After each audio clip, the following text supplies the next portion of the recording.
Assalomu alaykum hurmatli tomoshabinlar, YouTube kanalimiz va umuman Telegram, Instagram orqali shu etapgacha, ya'ni jonli efirgacha yetib kelgan aziz tomoshabinlar, hurmatli patsientlar va murojaatchilar. Bugun sizlarga ko'p vaqt va'da qilgan va men uchun uzoq kutilgan kun keldi va to'liq xorazmchani tushunadigan auditoriya uchun ma'lumot beramiz. Bunday konsultatsiyani hali O'zbekiston va balkim dunyo bo'yicha ham ko'rmagan bo'lishlari mumkin. Va siz shu birinchilar qatorida ekanligingiz bilan sizlarni tabriklayman. Bugun nimalar sodir bo'ladi va nimalar haqida gaplashamiz? Implant tishlar haqida va tishsizlikning yechimlari haqida to'xtalib va buni muhimlik darajasini ko'rsatib o'tamiz. Xo'p, implant tishlar bo'yicha sizdan juda ham ko'p savollar kelgan, kommentariyada kelgan, bot orqali kelgan, umuman men o'zimga avvaldan murojaat bo'lib kelgan savollar bor va ko'pchiligingiz meni taniysiz va yana ko'pchilik meni tanimaydi deb o'ylayman va o'shalar uchun hozir o'zimdan tanishtiraman, lekin undan oldin bugungi konsultatsiyani, onlayn konsultatsiyani maqsadi nima, shu haqida gaplashib o'tamiz. Ismim Abdurahimov Farruh. Bugungi kursni to'liq men olib o'taman va taxminan meni rejamdagi vaqt 1 soat o'tib ketishi ham mumkin va bunga ehtiyot bo'laman, chunki men ham sizning ham vaqtingiz rejali. Iltimos chetroqqa o'tib yaxshilab eshitib olishingizni so'rayman. Biza boshladik. Bugungi onlayn konsultatsiyaning maqsadi nima? Implant tishlar qanday qo'yiladi, qayerda qo'yiladi va kimga qo'yiladi? Shu haqida gaplashib o'tamiz. Keyin kimlarga mumkin va kimlarga mumkin emas, bu haqida gaplashib o'tamiz. Qachon va qanday sharoitda qo'yish kerak? Eng to'g'ri vaqt va eng to'g'ri joy, shu masaladan gaplashamiz. Ularni pullari haqida, qaysi firmada, juda ham ko'p firmalar ishlab chiqaradi va qaysi firmaniki ishonchli, shu haqida ham gaplashib o'tamiz. Keyin kim qo'ygani to'g'ri, hozir bu yerda yozmoqman, qaysi vrach qo'yadi va любой vrach, xohlagan vrach qo'ya oladimi, yo'qmi, bu haqida ham gaplashib o'tamiz.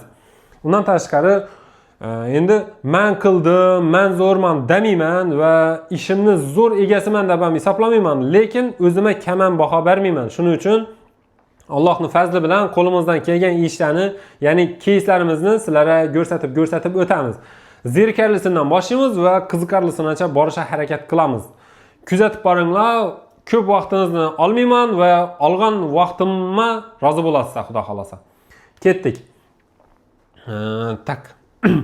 Men o'zi kimman va nimalarni qoyillatganman, bu haqida ham gaplashib o'tamiz. Men ismim Farruh Abdurahimov, Mashariy bo'yichman va o'zim Xonqa tumanida tug'ilganman. Hozir Urganchda ikkita klinikaning rahbari asoschisiman. 93-yil tug'ilganman.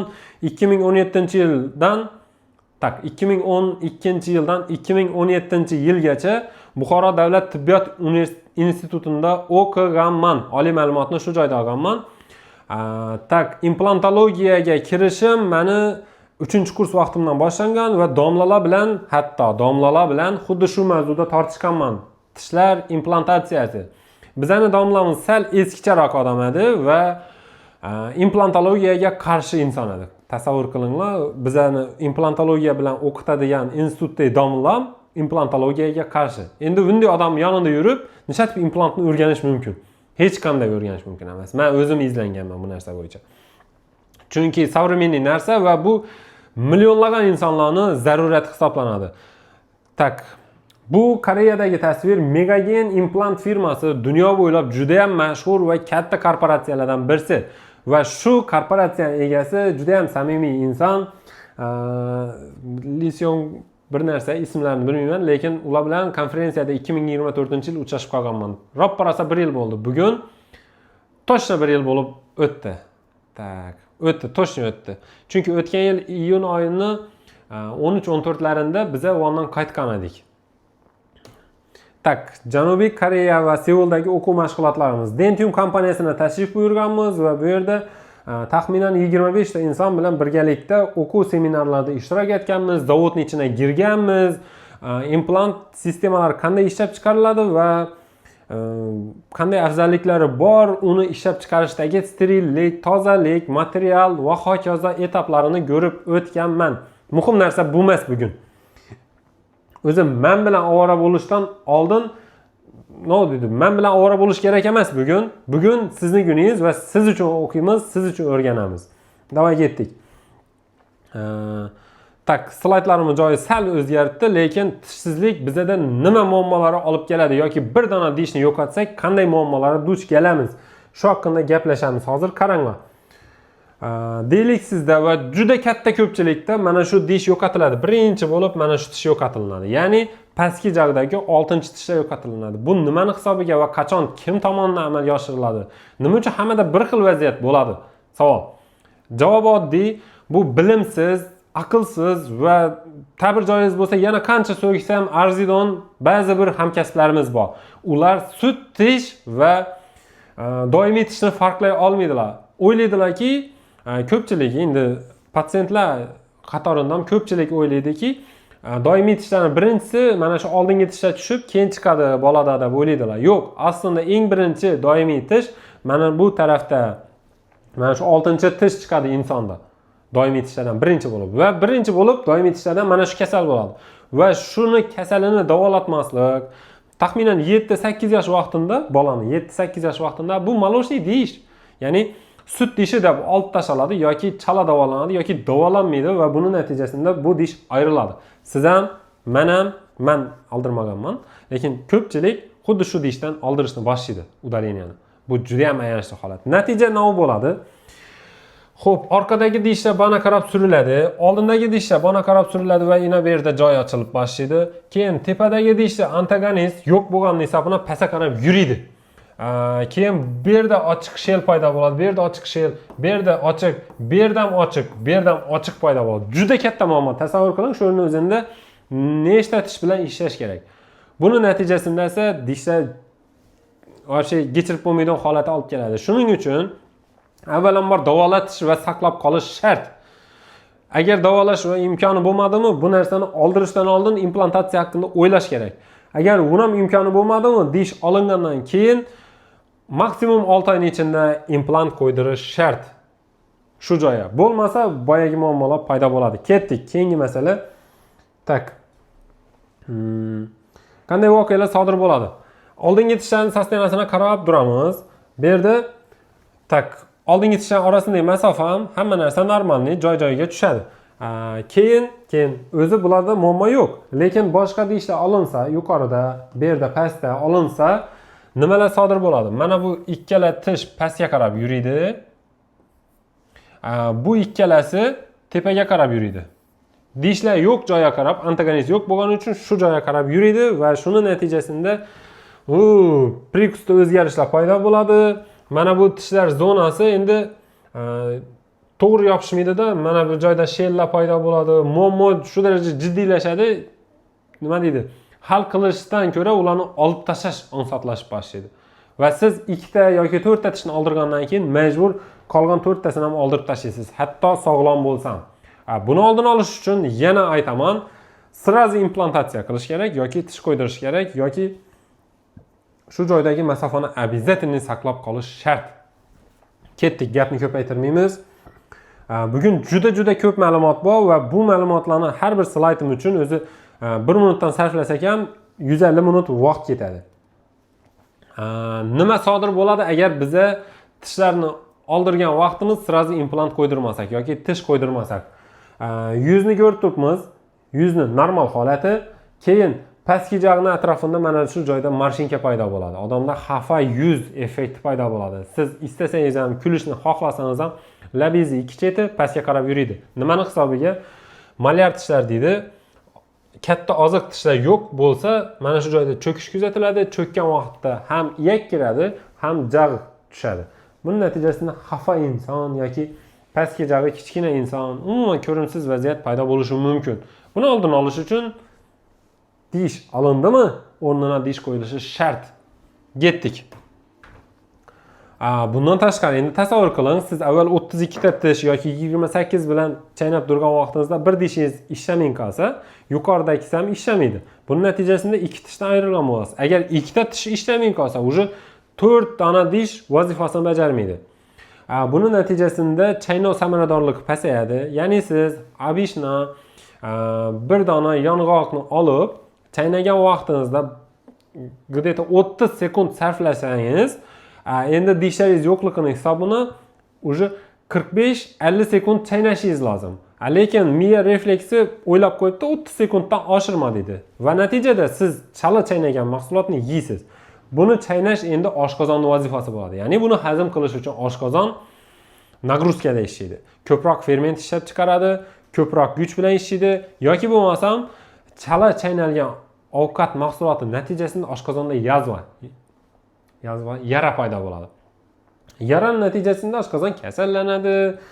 Undan chala o'tgan mahsulot ichakka o'tadi, ichakda muammolar paydo bo'ladi va to chiqib ketguncha muammo paydo qiladi bu tishlarning yo'qligi. Bu hali oshqozon sistemasidagi muammo. Undan tashqari qanchadan qancha muammolar paydo bo'ladi. Yoki bo'lmasam tak. O'zi tishsizlikda qadimiy yechimlar qanday bo'lgan desangiz, boyagindek chaqlab qo'yish etaplari bo'lgan. Ya'ni bu dish sog'lom bo'lsam chaqlangan va 3 dish atib qo'yilgan, bir dishingiz yo'q, lekin 3 dish atib qo'yilgan. Buni natijasida nimalar bo'lgan? Xo'p. O'zi bir dona dish yo'q edi. Keyin bu 2 dish sog'lom bo'lsam, bular chaqlandi va o'ldi bular. Va ularning o'rnina 3 dona koronka qo'yildi. Endi mana shu o'rtadagi dishni bosimi bu ikkalasini bo'lib beriladi. Masalan, o'zi 50 newton ko'taradi, 50 kilogramm ko'taradi, bu 60 kilogramm ko'taradi. O'rtadagi yo'qotilgan tishning kuchi 60 kilogramm edi. Yarmisini unga, yarmisini bunga beramiz. Buning natijasida 50 kilogramm ko'tarishi kerak bo'lgan dish endi 80 ni ko'tarishga majbur bo'ladi. Bu 60 ni ko'tarishi kerak edi, endi 90 ni ko'tarishga majbur bo'ladi. Chunki bunga tushadigan bosim ikkala tishga bo'lib berildi. Endi nima bo'ladi? Bu ikkalasi o'zini kuchidan ham ko'proq kuch sarflashi kerak, o'zini kuchidan ham ko'proq nagruzkaga tushadi va umri deylik bu 30 yil yashashi kerak bo'lsa 1,5 barobar pasayadi. Ya'ni 30 yil emas, 15 yil yashaydi. Ya bo'lmasa 20 yil yashaydi yoki bo'lmasa 5 yil yashashi kerak bo'lsa 3 yil yashaydi. Ya'ni umri qisqaradi ikkalasini. Keyin esa 3 dish uchun implant qo'ydirishga to'g'ri keladi. Bunday muammolar bo'lmasligi uchun charxlab dish qo'yishni yig'ishtirish lozim. Yoki protez taqqanlar. Muammoning yana birisi yechimni yana birisi charxlab tish qo'yilgan yoki protez qo'yilgan. Protezdan umuman tavsiya qilmayman va qo'ydirganlar oramizda mavjud bo'lsa, bir yozib fikrlaringizni yozib qoldiringlar. Protez kimga yoqadi? Kim o'zini protez bilan qulay his qilgan? Kim o'zini protez bilan ishonchli, bir jozibador his qilgan? O'zina bo'lgan emotsiyasi, awareness'ti bor bo'lgan protez bilan. Hech kimniki, hech qachon. Chunki xohlagan vaqtda sizni sharmanda qilishi mumkin. Do'st davrasida, qarindoshlar to'yda, boshqada sizni xohlagancha sharmanda qilishi mumkin. Shuning uchun protezlardan men tarafdori emasman. Tishsizlik oqibatida nimalar yo'qotamiz? Bu suyaklar yemiriladi, yana tushuntirdim. Chaynoq ovqat hazm qilish sistemasi buziladi, buni ham tushuntirdim. Nutq buzilishi, endi tishlarning shunday funksiyasi borki, f, s o'zi xohlagan tovushimizni chiqarajak vaqtimizdan bizada dishlar ishtirok etadi. Z, s, ch hamma harfda agar siz tishingiz yo'q bo'lsa, o'sha tovush sistemangiz buziladi. Yoki siz moslashasiz, shu dishlarning vazifasini lab bilan yo til bilan sal o'zgartirib harakat qilishadi. Bu juda ham yomon oqibatlardan birisi. Ya'ni nutqning buzilishini olib keladi agar dishsizlik. Hatto boshqa tarafdagi, yon tarafdagi tishlar bo'lsa ham bildiradi nutqda. Endi psixologik, emotsional noqulaylik. Qaranglar endi. Meni o'zi hayotdagi va missiyalarimdan birisi dishlar novi degan vaqtimda chaynovni ham aytmayman, jag'ni tutib turishini aytmayman, keyin siljish, buzilish haqida aytmayman. Eng muhim faktor bor dishlar bizani ishonchimizni ko'rsatadi. Bizani o'zimizga bo'lgan munosabatimizni ko'rsatadi. Odamlarda dish o'zi, men shunday insonlarni yaxshi ko'raman. Dish bu viqor, dish bu ishonch, dish bu ishonch degan so'zni o'zida hamma narsaga yetadi. O'zini namoyon qilish darajasi, o'zini baxtlilik ko'rsatkichi, o'zini har qancha ko'rsata olish funksiyasidan agar dishingiz zo'r bo'lsa, siz xohlagan davrada, xohlagan odam bilan xohlagandin yaxshi yoki yomon munosabatlarga girisha olasiz. Chunki bu sizni o'zingizda bo'lgan tuyg'ularingizni ko'rsatib beradi. Hozirgi shuning uchun ham tadbirkorlar, biznesmenlar, artistlar eng asosiy organlardan birisi deb biladi dishlarini. Güla olmasangiz, gulganingizni ko'rsata olmasangiz, boshqa hamma ishlaringiz bir tiyin. Hayotda baxtli ekaningizni ham ko'rsatish, quvonchda ekaningizni ko'rsatish faqat tishlar orqali amalga oshiriladi. O'rtoqlar, ba'zi bir kadrlarni ko'ringlar, kinolardan, chet el kinolarini ko'rsangiz, yaqinlashtirilgan kadrlarda shunchaki lab va dishni munosabatini shunchaki ko'rsatish orqali odamni qanday holatda ekanligini ko'rsatish mumkin. Ikkinchi o'rinda ko'zlar turadi. Ko'z orqali ham ko'p narsa ko'rsatish mumkin.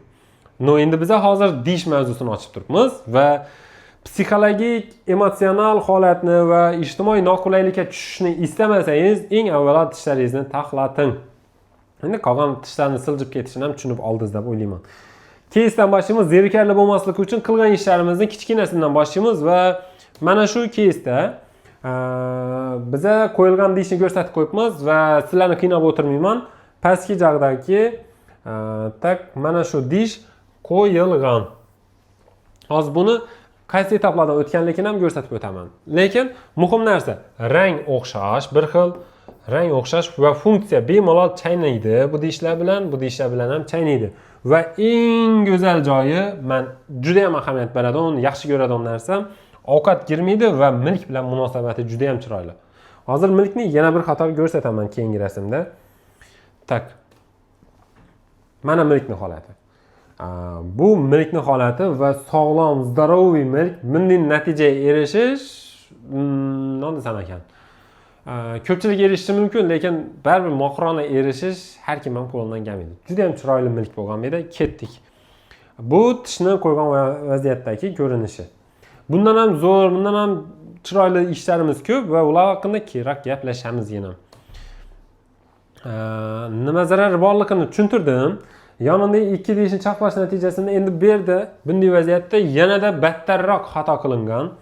Ya'ni o'zi ozuv dishlar sohasi, ya'ni mana shu joydagi dishlarning sohasini katta bosimlar tushadi. Masalan, yana aytgandek 60 kilo tushunishingiz uchun 60 kilo deb hisoblasak, bu yerda 120 kiloni ko'taradigan 2 dona dishimiz yo'q va mana bu katta dish emas bu. 50 kilo ko'taradigan dishi 60 yuklanadi.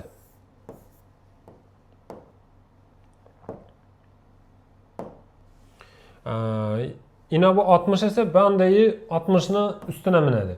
Natijada bu 120 ni ko'tarishi kerak. 120 ni, bu esa 110 kiloni ko'tarishi kerak. Endi tasavvur qiling, o'zini vesidan 2 barobar og'ir yukni bu ikkalasi bo'lashib oldi. Bu hamda bu. Bu juda ham yomon holat va uzoqqa bormaydi. Yo koronka sinadi, yo tish sinadi yoki boshqa muammo bo'ladi. Ish qilib uzoqqa bormaydi. Bunday konstruksiyalardan ertaroq voz kechish kerak va boshlamaslikni tavsiya qilaman. Endi protez masalasi. Protez endi bu haqida ko'p to'xtalishim shart emas. Bu majburiyat. Majburiy holat. Hammani ham cho'ntakka ko'tarmaydi. Hammani ham nima deydi, implantni hammani kissasi ko'tarmaganligi uchun majbur protez taqadilar va bu yomon taraflari tushib ketishi mumkin, o'zingizning bo'lmaydi, ta'mni sezish qiyin, xohlagan ovqatni chaynab bo'lmaydi, qattiqroq ovqatni chaynaganda tushib ketadi. Dali muammolari bor, shuning uchun protezdan voz kechganmiz. Protezni byugelniy protez bor, o'rtacha protez bor va syomniy protezlarni boshqacha turlari deb hisoblasak, bularning vazifasi jihatdan bo'li yaxshiroq. Masalan, mana bu, lekin implantni o'rnini o'ta olmaydi. Tak, ketdik. Endi boya aytgan mavzuni boshqacha savollari. O'zi ko'pchilik endi hozir bermaydilar, avval berar edilar bu savolni. O'zi qachondan boshlab qo'yib boshlading? Implant novi, sen nedan bilasan? Nechalik vaqt bo'ldi qo'yib yuribsan? Nechani qo'yding? Kim o'rgatgan? Neda o'rgatgan? degan savollar. Neda o'qigansan o'zi? Bilasanmi o'zi degan savollar bo'ladi. O'rtoqlar, maqtanish vaqti bo'lsa maqtanib beramiz. Lekin yangi maqtandik. Xorazmda tug'ilib o'sganman, Buxoroda o'qiganman, Urganchda, Toshkentda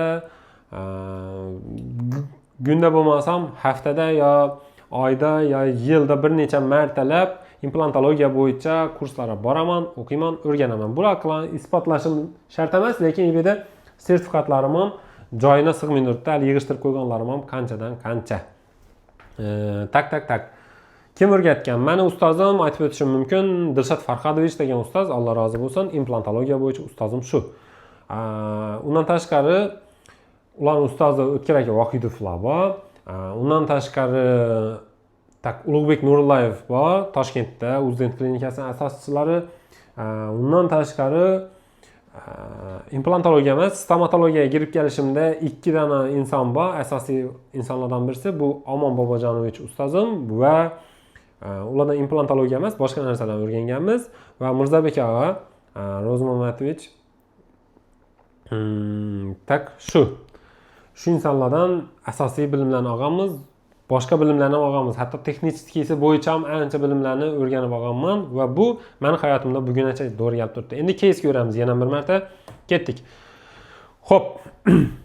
Bu afkamizda yuqorida bironta tishi yo'q. Pastda bir dona o'zini tishi bor va pastdan protez qo'yganmiz. Bunga ahamiyat bermaymiz, pastdan yuqorisi haqida gaplashamiz. Yuqorida hamma ham har doim ham eplolmaydigan ishlardan birisi. Bu nima? Milklarni tabiiy qilib shakllantirganmiz. Hozir yechgandagi va milkdagi holatni ham ko'ramiz. Mana shu hamma tish soxta. Ya'ni biza qo'yganmiz bu tishlarni va milklar hammasi tabiiy. Milklarning barchasi tabiiy. Tak.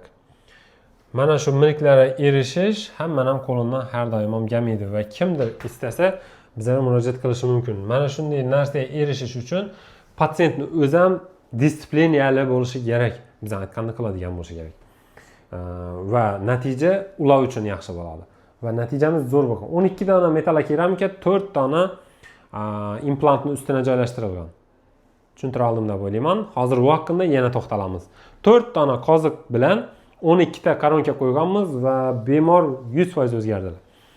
Ketdik. Boshlang'ich holat mana shunday edi. Boshlang'ich holat. Keyin biz suyanaklarni ko'rdik, yuqori jag holatini ko'rdik va havas qiladigan holat emas, to'g'risini aytaman. Uncha stomatolog bu ishni boshlayman deb yurak jazm qilmaydi. Va suyak kamligi mavjud bo'lsa-da, men harakat qildim. Budjet ham tanqis. Ya'ni bor budjetdan foydalanish kerak. Bu qiyin ishlardan birisi va majbur bo'ldik 4 ta implantni chiroyli qilib gradus ostida ekishga. Gradus ostida degani bu ikkalasi to'g'ri turadi, qolganlari qiyshiq joylashadi. Qiyshiq joylashish bizga nima beradi? Mustahkamlik beradi. Keyingi slayd. Milklar holatini tasavvur qiling yoki tushunib oling. Bu meni maqtanadigan joyimda. Men emas aytgancha bu ishda Shahruz Bahromovich degan shogirdim bor. Ortoped stomatolog, xirurgiya ham qiladi. Mana bu joylar oson narsa emas va hammaning qo'lidan kelmaydi. Chiroyli qilib milk shakllantirilgan va bu joyda texnikni mahorati ham juda katta. Ko'rinib turgan zolotoy rangdagi abatment hisoblanadi. Multiunitlar hisoblanadi va buni hamma qilib bermaydi. O'zi ko'p ham jiddiylashmali, muhim narsani tushunib oldingiz deb o'ylayman. Ketdik, keyingi slayd. Aytiladigan ma'lumot ko'p. Mana shuning uchun chiroyli bo'lib shakllangan va qaq dishni o'zimdan chiqqan. Endi men maqtanmayman, to'g'risi o'zingiz natinglar hal qilinglar. Bu multiunitlarning ko'rinishi, bu rezultatlar har xil tomonlama va 3D pechatda taxlangan modellar. 3D pechat ma'nosida yana maqtanadigan narsamiz bor. Xorazmda sanoqli yoki eng oldilaridan bo'lib bizada skaner bor, qolip olishda ishlatiladi. Bu bilan kimlardir maqtanib yuribdi. Bu bizlar uchun eski yangilik bo'lib qoldi. 1 yil bo'ldi u narsa ham. Keyin qolip olishimiz analog usuldan ko'ra qaytarasi keladigan patsientlar uchun ham chiroylatib qolip olish imkoniyatlarimiz bor. Sifrovoy bo'ladi, vaqtni boshqani tejab beradi. Shunday modellarimiz. O'zi implant nima va qanday muammolarga yechim topib beradi degan savollar endi keldik. va auditoriyamiz ko'payib qolgan bo'lsa va toza qo'shilganlar, men hozir qo'shildim deb yozib beringlar. Tak. Ovoz yaxshi eshitilib turibmi o'zi? Plus qo'yib qo'yinglar, eshitilib turgan bo'lsa. Xo'p, implant nima? Implant tabiiy tish ildizi vazifasini bajaruvchi metal konstruksiya. Metal shuruk, metal bolt, metal implant. Tak, shuning narsa. Implant ini. Tabiiy dish ildizini vazifasini bajaradi, duradi. Implant shu. Общий implant deyilmaydi bu. Usti koronka deyiladi, o'rtasidagi abutment deyiladi va pastki qismini o'zigina implant deyiladi, xolos. Shuning uchun implant narxi degan vaqtda faqat mana shu qismni narxi haqida so'zlaymiz biz. Tushundingiz deb o'ylayman. Tak. Yana bir savolga javob. Implant nechta tish yo'q bo'lsa, hammasini implant qo'yilmaydi. Shuni tushuntirajak edim. Men Instagramdagi videolarimda ham aytdim. Siz ko'rdingiz bu videoni va shunga a'zo bo'lib keldingiz deb o'ylayman. Nechta tish yo'q bo'lsa, hammasini implant qo'yilmaydi. Ya'ni mana shu patsientda 3 dona dish yo'q, lekin 2 dona implant qo'yib, vaziyatdan chiqilgan. 3 dona koronka qo'yiladi. Siz ham o'zingiznikini ayting, necha dona dishingiz yo'q. Bir joyda 2 dona dishingiz va undan ziyodroq dishingiz yo'q bo'lsa, buni hammasini implant qo'yilmaydi. Agar bir joyda 1 dona dish yo'q bo'lsa yoki 2 dona dish yo'q bo'lsa, 2 dona implant va 2 dona koronka qo'yiladi yoki 1 dona. Tushunib oldingiz deb o'ylayman. Mana shunday most shaklida qilish mumkin. Bu tushunish uchun aqlli yo daho bo'lish shart emas. Oddiygina tushunsa bo'ladi. Tak, jarayonni to'xtalamiz va qanday o'tadi? Sal strashniy va tayyor bo'lmagan joyingizda o'tamiz. Qiyin narsa emas aslında. Lekin normalniy. Tak. Mana dishsizlik zonasi, ya'ni yuqori jag'da o'zini dishlari 2 donasi, o'zini dishlaridan 2 yoki 3 donasi yo'q va shu momentda shu joyga implant qo'yish qanday kechgan. Kesiladi, anesteziya ostida kesilinadi va ochiladi, keyin implantlar joylashtiriladi va bog'lab tikib qo'yiladi. Tamom. Bu katta Amerika yo'q bu yerda va og'riq bo'lmaydi. Bemorda umuman og'riq bo'lmaydi. Bizning ko'p bemorlarimiz qayta murojaat qiladi. Boshqa joyina qo'ydiradi, bolalarini qo'ydiradi, ota-onasini qo'ydiradi va do'stlarini olib keladi. Nima uchun? Agar og'riqli bo'lsa yoki jabrlansa yoki zarar ko'rsa, bu narsani olib kelmaydi-ku. Так что ham yaxshi narsa, ham og'riqsiz narsa. Kimdir joni og'risa, hech qachon ikkinchi marta kelmaydi o'rtoqlar. Bizda patsientlarimizning ko'pchiligi referalni patsient, ya'ni o'zi davolangan, keyin murojaat qiladi, boshqa birovlarni olib keladi. Tikdik va 3 oydan keyin yo 2 oydan keyin nimalar sodir bo'ladi? Zaglushka olinadi-yu, ustidan formirovatelь, desnaformirovatelь, milk shakllantirish apparati qo'yiladi. Mana qo'yilish tartibi, anesteziya ostida bundan umuman og'riq bo'lmaydi. Buni vahima qilishning hojati yo'q. Bundan ham ko'proq narsa haqida gaplashamiz sizlar bilan. Ketdik. Implantni materiali zanglamaydimi? Materiali nima? Qanday tayyorlanadi degan savollaringizga men Koreyada bo'lgan vaqtim javob olganman va undan oldin ham javob olganman. Materiali titan materialidan tashkil topgan bo'ladi. 90% dan yuqorisi va qotishma hisoblanadi. Ozgina materiallar qo'shilgan bo'ladi va uni sifati oliy sifatli, juda ham sifatli grade 4 degan titandan tayyorlangan bo'ladi. Sizlar biladigan iPhone'ni 13, 14, 15-versiyalari, Samsung'dan qaysidir bir Galaxy seriyalari materiali, deshini, korpusi titandan tayyorlandi va bu yerda endi hozir titanni sal kamaytirdilar, sababi titan ularga qimmatlikka aylanib boshladi. Shuning uchun titandan ham qochdi ular, lekin implantlar hech qachon titandan boshqa materialda hech qachon emas, ko'pincha titandan boshqa materialdan tayyorlanmaydi. Tak. Tayyor uzun armaturalar bo'ladi va armaturalarni Amerika metallarga ishlov berish tashkiloti bor va uni sifatini tekshirish nazorat tashkiloti bor. Shu tashkilotning sertifikatini ega bo'lgan metal armaturalardan olib, metalda ya'ni titan armaturadan foydalanib, keyin implant kesishga ruxsat beriladi. Xohlagan turdagi va zavodni o'zi ishlab chiqarmaydi. Materialni bir xil joydan xarid qiladilar yoki bir xil standartdagi joydan. Tak, o'zim borib ko'rganman, qanday frezlanishini ham ko'rganman.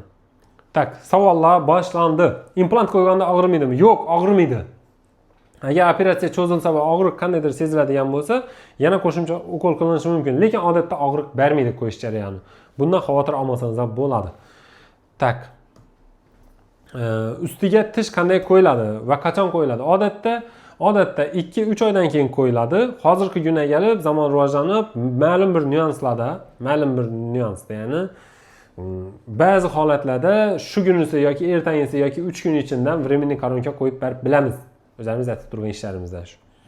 Tak, implant zanglamaydimi? Eng ko'p, lekin ko'pchilik bermaydigan savollardan birisi. Implant hech qachon zanglamaydi. Chunki u metal yoki korroziyaga korroziyaga uchraydigan metal emas. Po'lat emas, temir emas. Demir oksidlanadi. Titan oksidlanmaydi. Bu havoda ochiq qolsa yoki yana nimadir bo'lsa, suv bilan reaksiyasi natijasida bo'lishi mumkin. U suv bilan ham, qon bilan ham, boshqa narsa bilan ham reaksiyaga kirishmaydi. Titanimiz. Tushunarli bo'ldimi? Shuning uchun zanglamaydi. Uxlatib qo'yasizlarmi, narkoz berasizmi operatsiya vaqtida degan savol bor. Yo'q. Uxlatib qo'yilmaydi, narkoz berilmaydi, faqat местный deydi. Tak. Mahalliy soha, aynan implant qo'yiladigan soha va uni yonida 2-3 tisha ukol qilinadi va agar totalniy ish bo'lsa, ya'ni polniy jag' bo'ladigan bo'lsa, polniy jag'ga anesteziya qilinadi va bu vaqtda bemor hamma narsani sezib deganim ongi o'zida bo'ladi. Uxlab qolmaydi va ruhiy zarba bermaymiz. Hech narsani sezmaydi, og'riq bo'lmaydi. Tak. Anesteziya mahalliy bo'ladi va mana shu tarzda bo'ladi. Ya'ni ana shunday shprislarda, ana shunday ukollar, ana shunday iglalar bilan, mayda nozik iglalar bilan qilinadi. Bo'ldi, shu boshqa narsa sezmaysiz. Ukol qilinganini sezishingiz mumkin. Xo'p, eng qiziq savollardan birisi, siz nerda ishlaysiz? Klinikangiz nerda? Va nechta klinikangiz bor? Va hokazo kabi savollarga Farruh Abdurahimovning klinikasi, Farruh Dental 2 dona bor. Birisi Farruh Dental RS deyiladi, ya'ni raqamli stomatologiya markazi. Hamda Farruh Dental analogiy birinchi filialimiz bor. 2 dona filialimiz bor, Urganch shahrida joylashgan. Birinchi filial haqida to'xtalamiz. Bu birinchi filial eski hammom, hamma biladigan Ko'naboni bor. Ko'naboniya deb turibdi. Ko'nabonining o'zini. Mehmonxona, sauna degan bir idora bor. Shu idoraning yonida deb turibdi. Birinchi filialimiz. Ikkinchi filial esa Garadskoy banisa, juda ham ko'pchilik biladi. Ajokning darvozasi bor. Go'yanlar, pishganlar yotadigan joy edi, ya'ni 03 skoriyni mashinalar turadigan baza shuni yonida joylashgan. 7-oxiri Garadskoy banisa deyiladi Urganch shahrida. Navoiy ko'cha 85A Yandexda yozsangiz chiqadi. Yetdi. Filiallarimizdan bildingiz. 2 klinikamizdan vrachlarimiz ham bor, men ham borman. Implantologiya bo'yicha ishlanadi. Tavsiyam birinchi bo'lib birinchi filialga boring va shu yerda 3D rentgenga tushib, keyin mana kelsangiz bo'ladi. Yana bir zo'r savol. O'zimni deyishim to'rda birini qo'ydirsamdan, banday o'zimni deyishimni ulab qo'ysam bo'ladimi degan savol bor. Yo'q, bo'lmaydi. Chunki o'zingizni deyishingizda tabiiy amortizatsiya bor va tabiiy amortizatsiya hisobini ibeda deyishingiz движение qila oladi. Mayda mikro darajada bo'lsa-da harakatlanadi. Tabiiy implantda esa bunday xususiyat yo'q. Shuning uchun tak. Shuning uchun qo'shib qo'yish mumkin emas. Tak, ketdik. Suyak kam bo'lsa qanday qo'yiladi? Suyak kam bo'lsa maksimalni bu dishlari kamroq implant qo'yiladi va qo'yilgan implantda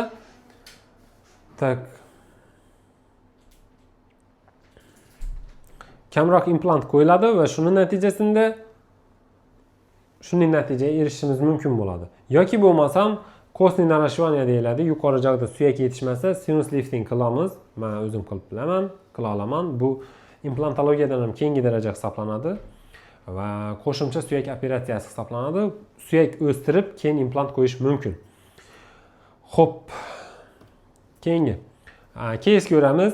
Davayte. Mana shu patsiyentda bizlarga talab qo'yildi. Juda ko'pchilikka borganlar, bemorimiz 4 yildan keldi. Ya yonboshdan, men bilmayman. Uzoqdan keldilar. Implant qo'yib bering dedilar. Implant qo'yish uchun umuman jag'da suyak yetarli emas. Bemorimizning yoshi taxminan 80larda edi. Yosh katta edi, adashmasam. 70 dan oshiq ekanligi aniq, 80 ekanligini bilmayman. Va qarasam tuxumni po'chaqindin, ya'ni umuman suyak qo'yish imkoniyati, implant qo'yish imkoniyati yo'q. Shuning uchun yuqori jag'dagi protezim o'zimga ma'qul dedilar. Yoki bo'lmasam yuqorimda protez bo'lsa ham mayli, pastimga implant qo'yib ber, pasimda umuman protezni ham joylashishina shans yo'q dedilar va biz nima qildik? pastda mana shu suyaklaridan foydalanib 4 dona implant va uning ustuna balkaning ustuna protez taxlab berdik. Juda ham qiyin, lekin zo'r sложный ishlardan birisi bo'ldi. Ketdik. Mana bu metal balka hisoblanadi va uning ustuna biz protez qo'yib berdik. Bemorimiz hozircha davolanadi. Xursandmiz. Qizini ham olib keldilar hozir. Ular ham keyslari bor. Tak, nimalarga erishdik? Mana onaxonimiz. Haqiqiy farishtali insonni aylandilar. O'zlari farishtali inson edilar. Prosta biz ularga kichkina ko'mak berdik va dishlar bilan qaranglar, dish yo'q bo'lsa nima bo'lar edi va dish bo'lsa nimalarga erishdilar. O'sha bir dana onangizni bir dana shunday gulib bergani siz uchun dunyolarni o'zgartirib tashlashi mumkin. Bu mavzuda ham ko'p gaplashishimiz mumkin. Chunki ba'zi bir holatda, ya'ni bundan oldingi keysda qizlari, farzandlari onama implant qo'ydiraman, shunday dish qo'yib beraman dedilar, chunki o'zlari qo'ydirdilar. Qo'yib beraman desa ona qarshi. Nima uchun qarshi? Norozi. Chunki bolalarimning puliga yetmasin, men uchun ovora bo'lmasin dedilar. Onalar shunday zot, to'g'ri tushunasiz va ular pul sarflashimizni istamaydilar. Ortiqcha ovora bo'lishimizni istamaydilar. Lekin tishsiz yursalar ham, ovqatni chala chaynasalar ham, chaynamay yutsalar ham, bola uchun qon yutishga tayyor bo'lsalar ham pullarini sarflatasi kelmaydi. Lekin farzand qachon puli ko'payadi, o'zini yaqinidan nimadir sovg'a qilsa, o'zi katta pullar ochilganini keyin biladi. Вообще-то bularning o'g'illari zo'r inson edilar. Hadya qildilar, chiroyli qilib harakat qildilar, qatnadilar, qancha kerak bo'lsa shuncha qatnadilar va abotag'i bozorgalarni chiroyli qilib shunday ishlarga ega bo'lishini ta'minlab berdilar. Sizlar ham ota-onangizga shunday sovg'alar qilishni istasangiz, biza yordam berishga tayyormiz. Davom etamiz. Qaysi birisini qo'ydirganim yaxshi? Dim ko'p implant firmalar bor. Qayernikini qo'ydirganim yaxshi? Koreyami, Germaniyami, Xitoymi, Shvetsiya, Braziliya. Men Koreyanikini qo'ydiraman. Chunki Koreya bu narsada zamondan oldinlab ketgan mamlakatlardan birisi hisoblanadi va ularning qilayotgan ishlari juda katta. Va Koreyaga eng birinchi implant qayerda desangiz, Yevropa AQShda paydo bo'lishi boshladi, lekin Koreyaga kirib bordilar. Girib borgandan keyin Koreya bu narsani o'zlashtirishni boshladi. Biz qilib bilmaymizmi, bunday zavod yarata olmaymizmi dedi va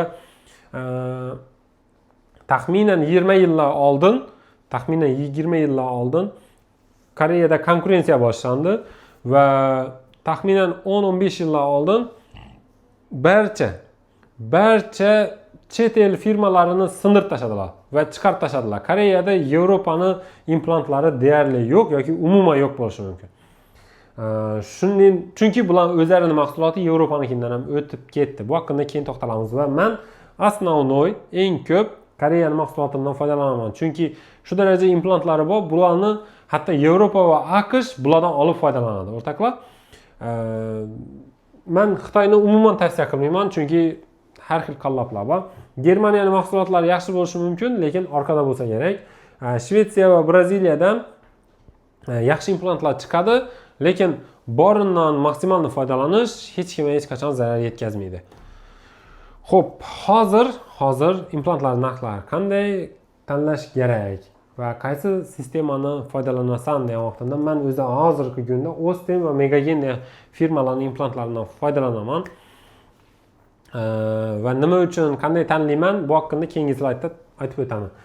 Ostemning ustunligi narxi zamonaviy va arzon narxda hisoblanadi, chunki ko'p qimmat bo'lishi bu bizani mahalliy holata juda ham to'g'ri kelmaydi. Shuning uchun o'rtacha narx va yaxshi narxdagi sifatli implantlar borligi uchun tez zamonaviylashadi deganni hozir izoh beraman, chunki kalsiyli implantlarni chiqarishni boshladi. Sirti kalsiy bilan o'ralgan implantlar. Narxlari qulay. Juda katta stajga ega, rostdan ham katta stajga ega. Bu 20-25 yil bo'ldi, balki bundan ham ziyodroq. Jahon bozorida mavjud bo'lgan kompaniya va ular tez zamonaviylashadilar. Qaysi tendensiya oldindan bo'lsa, xuddi shu tendensiyaga tez o'tib, tez o'zlashtirib, xullas kalom bular nima deydi, ko'pyachi ba'zi ma'noda ko'payib qiladilar va tez tatbiq qiladilar, yaxshi narxlarda tatbiq qiladilar, sifatsiz emas.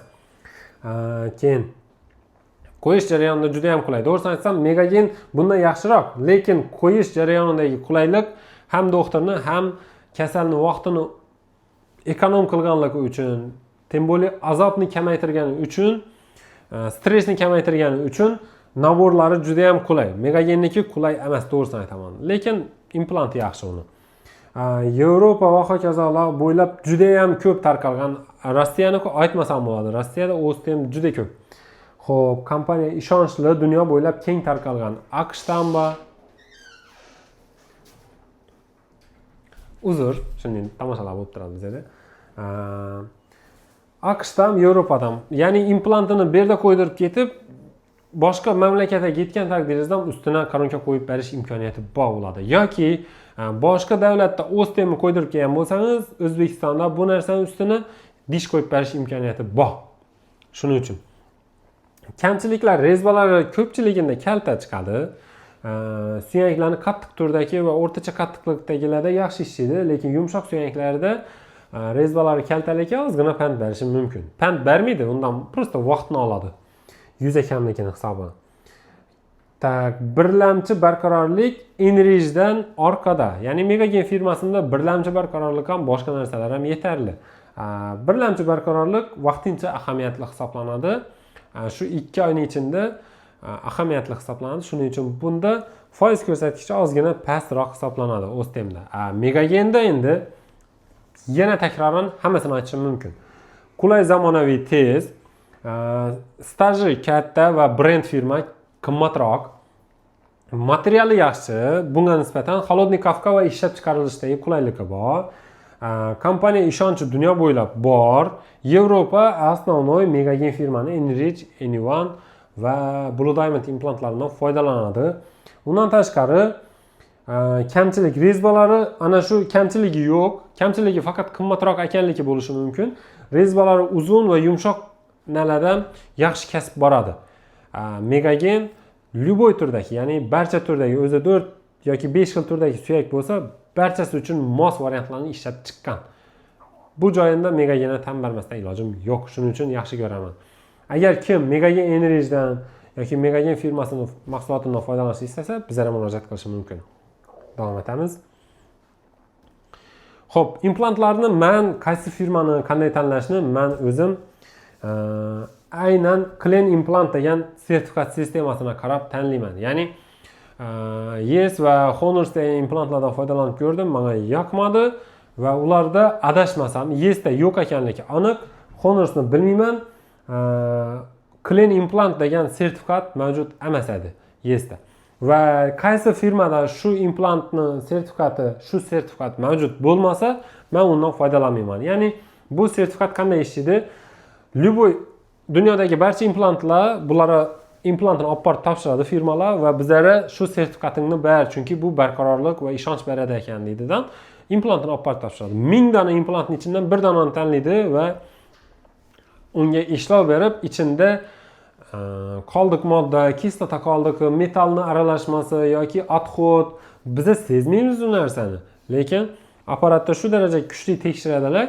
Keyin agar ozgina qoldiq topsalar ham bu firmaga o'zi 1000 dan bir donani tekshirib turibdi. Bu firmaga bunday sertifikat berilmaydi. Sertifikat 3 yil yoki 2 yil yoki 5 yil beriladi va Megagenni nimasini oldim. 17 dan 21 gacha bo'lgan eskisini oldim ko'rsatish uchun. Bu firma, bu sertifikat qaysi firmalarda bor? Dentiumda bor, Ostemda bor.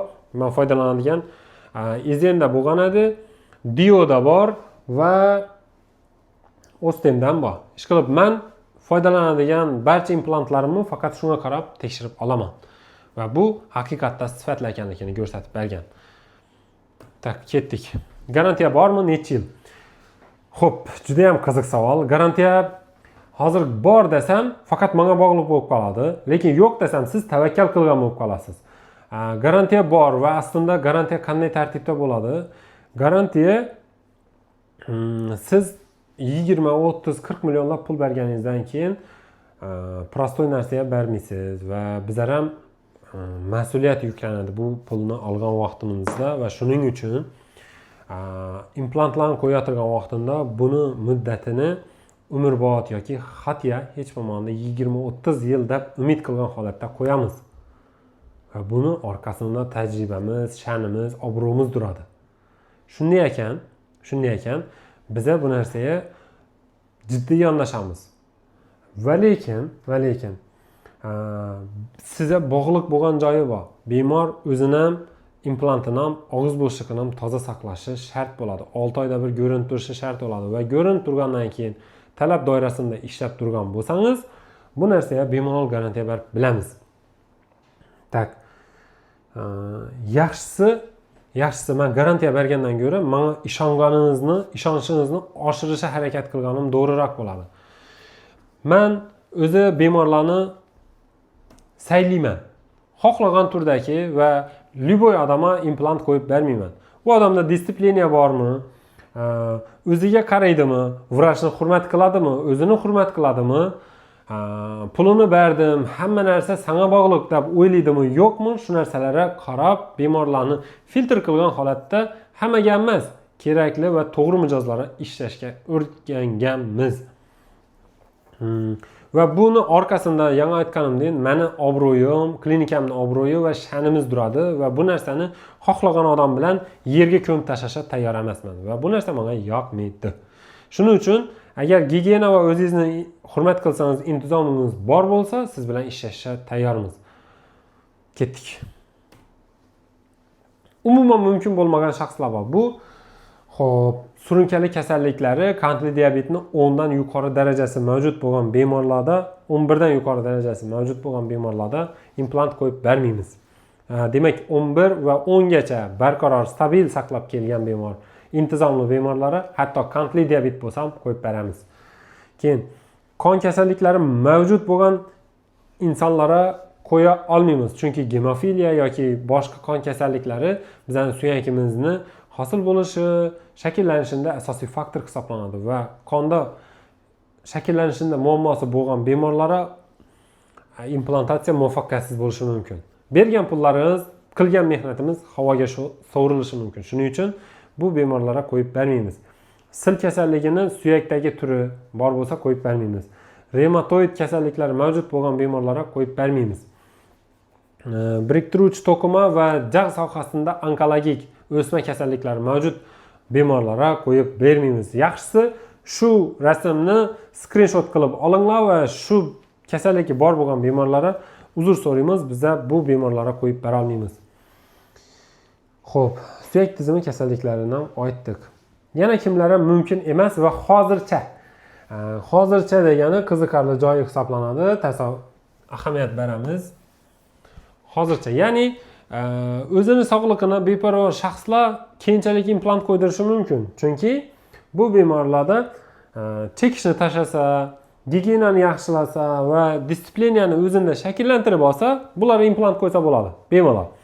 Keyin bruksizm, beixtiyor, ya'ni tishlarni g'ijirlatadigan bemorlar bor va bu bemorlarda asosan yo jigarinda exinokoki bor yoki nevrologik kasalligi mavjud bo'lgan bemorlar. Bular ham qo'shimcha kasallikni davolatsa, albatta qo'yib beramiz. Tushunarli bo'lib turibdi deb o'ylayman. Keyin maksillyar sinuslari yuqori jag'da va pastki jag'inda suyak yetarli bo'lmagan bemorlarga qo'yib bermaymiz, chunki joyning o'zi yo'q.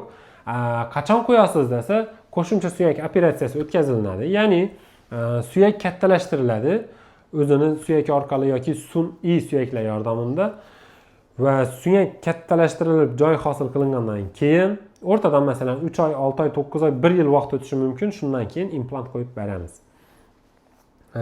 Keyin kasbiy faoliyat jihatdan ekstremal sportlar yoki janglarda qatnashadigan yoki bo'lmasam qandaydir bir bo'lmag'ur demaymiz, sal qiyinroq bo'lgan zavodlarda ishlaydigan bemorlar bor va shu bemorlar ish faoliyatini joyini o'zgartirsa, biza ular bilan ishlashimiz mumkin. Chunki ekstremal sport degani boks yoki karate, taekvondolar natijasida jag'iga musht yoki zarba kelib tushadigan bo'lsa, implantlarimiz ham zarbaga uchrashi mumkin. Va bu hammaga og'ir oqibat olib kelishi mumkin. Shuning uchun bunday bemorlar avval kasbini o'zgartiradi yoki joyini o'zgartiradi yoki ma'lum zonani himoya qiladi, shundan keyin implant qo'yish tavsiya qilinadi. Keyin homiladorlik va emiziklilik davrida implant qo'yib bermaymiz va u farzandini tug'ib emizikli davr o'tgandan keyin biza ularga implant qo'yib berishimiz mumkin va bunda muammo yo'q. Parodontit o'tkir surunkali kasalliklar bu degani tishlarini boshqa dishlar, ya'ni bemorda deylik o'ng tomonida dish yo'q, chap tomonida dishlar esa yiringlab yotibdi.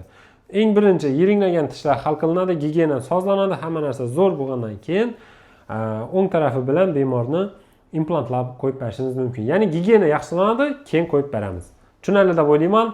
Avval kasalliklar hal qilinadi va keyin implant qo'yilishi mumkin bu turdagi bemorlar. Rahmat.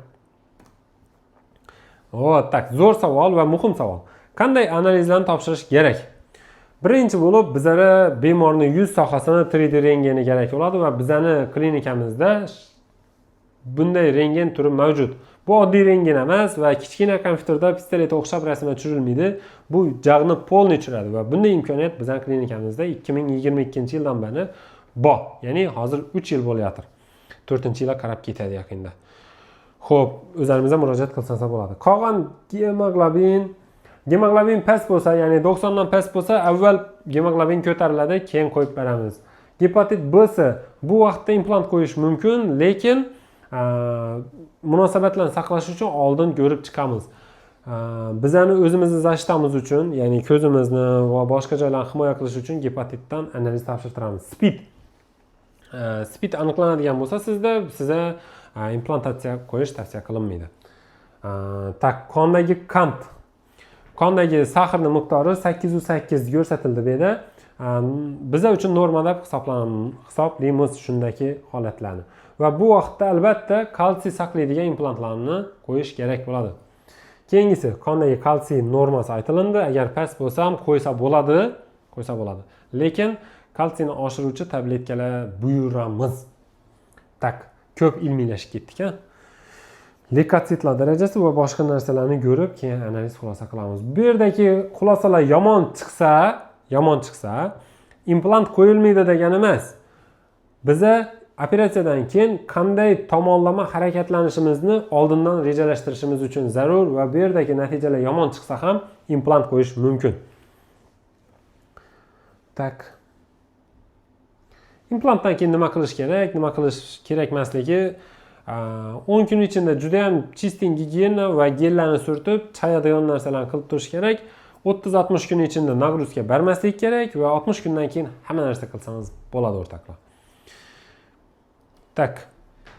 Shu joyda to'xtalib turamiz va YouTube'da bizani prямой efirimizni tomosha qilayotgan bo'lsangiz, podpisatsiya bo'lib qo'ying va ana o qo'ng'iroqchani bosib qo'yib, mana shu videoga bir like bosing, chunki meni taxminan 40 minut yoki 1 soatdan vaqtim ketdi уже va shu narsaga nisbatan hurmatingiz deb hisoblayman. Давайте bir like, podpiska, obuna bo'lib qo'ying. Rahmat.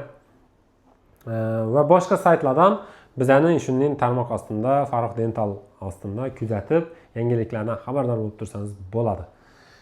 Tak, yetdik. Voy, eski savollardan birisi va yoqimsiz savollardan birisi. Bo'lmag'ur savollardan desak ham bo'ladi. Zararli emasmi? Saraton keltirib chiqarmaydimi? Yo'q, bu narsalar saraton ham keltirib chiqarmaydi. Zararli emas. Shuning uchun bemalol qo'rqmay qo'ydirsangiz bo'ladi. Va shu joyda bir statistika aytaman. Kunida 41 ming donagacha dunyo bo'ylab implant qo'yiladi. Tasavvur qiling, o'zi 18 yoshdan 80 yoshgacha implant qo'yiladigan bo'lsa, shu auditoriyada har kuni 35 ming, 41 ming dona implant qo'yiladi. Bu degani bir oy demadi. Bir oyda 1 million dona implant qo'yiladi. 1 million dona bir oyda. O'ziga yozilibmanmi? Bir oyda 1 million dona implant qo'yiladi va har doim bu miqdor ko'tarilib borayotir va bu rasmiy ma'lumot. Norasmiy ravishda qo'yiladigan implantlarni ham hisoblasa, bundan kam emas. Ya'ni dunyo aholisi ahmoq emaski, saraton keltirib chiqarsa implantdan foydalanmas edi. Davom etamiz. Suyak turlari.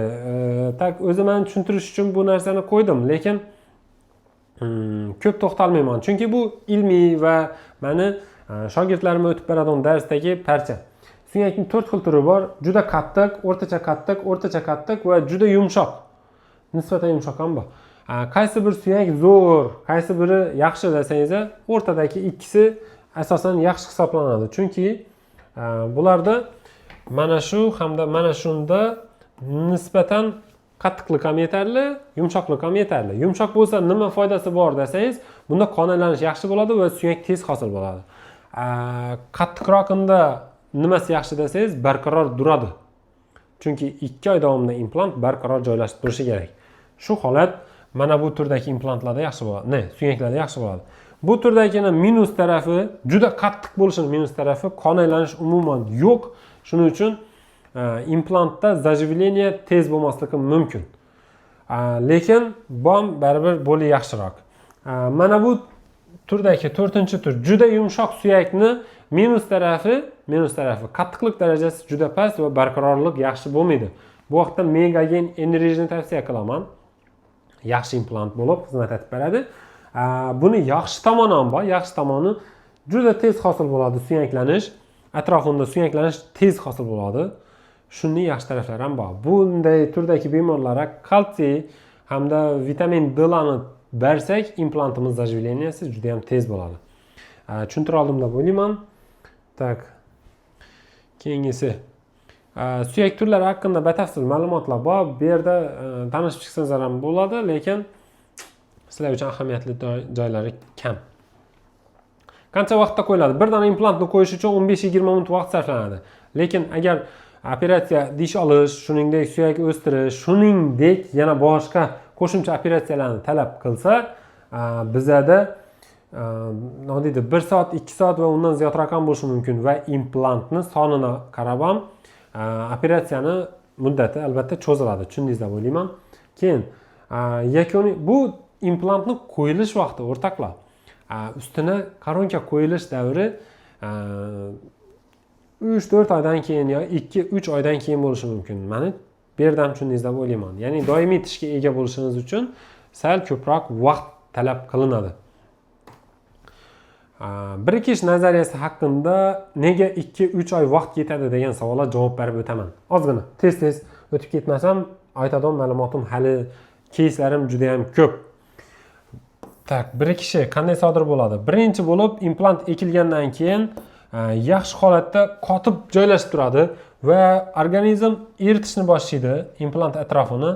Bu vaqtda eritish darajasi mana shunday erish darajasi davom etadi va 0 gacha erishi mumkin implant atrofida. Keyin implant qo'ygan kundan boshlab ikkilamchi suyak hosil bo'lishi boshlanadi. Bu joydan boshlab o'sish bo'ladi va ikkilamchi suyak, ya'ni implantning atrofini o'rab oladigan suyak ham. Ya'ni bir vaqtning o'zida implantning atrofida 2 xil jarayon kechadi. Birisi erish bilan bog'liq, birisi hosil bo'lish bilan bog'liq. Bu ikkala jarayonning normasi mana shu nuqta hisoblanadi va barqarorlik nuqtasi deyiladi. Bu vaqt taxminan bu yerda vaqt masalasida yetadigan bo'lsa, bu yer 60 kundan hisoblasak, mana shu 28 kun degan vaqt implant uchun eng yomon muddat hisoblanadi. Ya'ni 28 kun bo'lgan vaqtida, 1 oy bo'lgan vaqtida implantga umuman tegmaslik kerak.